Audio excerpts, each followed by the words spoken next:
definitely, absolutely, and absolutely. Just I recommend to anybody. I honest God would, and hand on heart I would recommend to anybody. I'm Kevin O Hanlon. I'm the farm manager on the farm here in Ballywilliam in County Wexford. I suppose we're in conversion to organic. We'll be organic in May.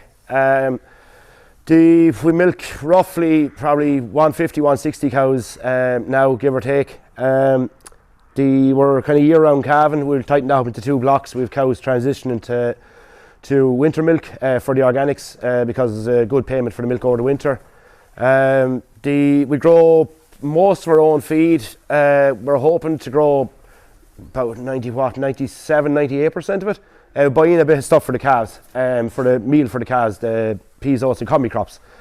Other than that, we're hoping everything will be produced off farm. They're Fleckvie, the main breed at the moment, for the first cross off the Holsteins, and then these will all get Norwegian Reds, and then the Norwegian Reds go back to Holsteins. It's mostly grass based, I suppose. Like we're day 331 at grass today, 331 days. We went out the 2nd of January, so we're out by day for that length, and then out full time obviously when weather allows. Just in the shoulders here we're in by night. So we're hoping to keep the cows out more or less till Christmas or after. Might keep them in Christmas Day, a bit easier.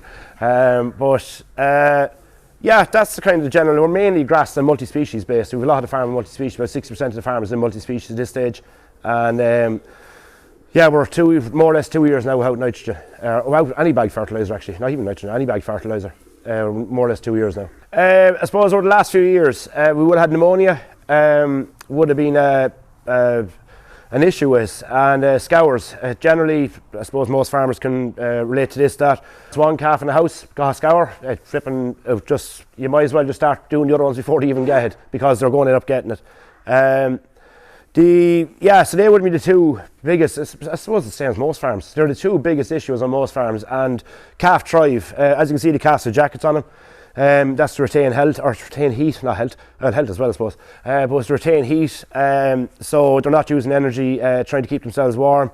There's good bed under them, but yeah, pneumonia and that part would have always been the same. That's what I'm trying to come around to, the jackets and the good beds, everything that way, to have hay, to have meal available to them, water's available to them. So yeah, there's plenty of air going through this house, there's no issues that way. But yeah, this year we haven't injected a calf since we started feeding the precision microbes, and we haven't injected the calf, or we haven't treated any calf for a scour.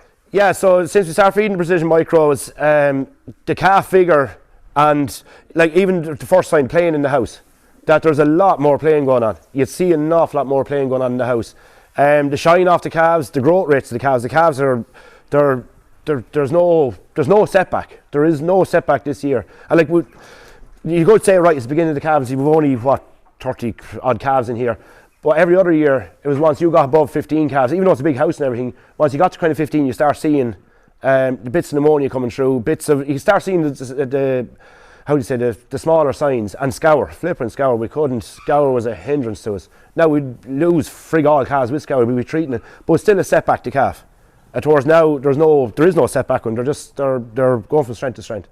Kevin works here, he works on the weekend, and Kevin hadn't fed the calves in a while. He just came back up the yard to me. He was at the feeding one Saturday morning, he came back up the yard and he said, what were you feeding the calves?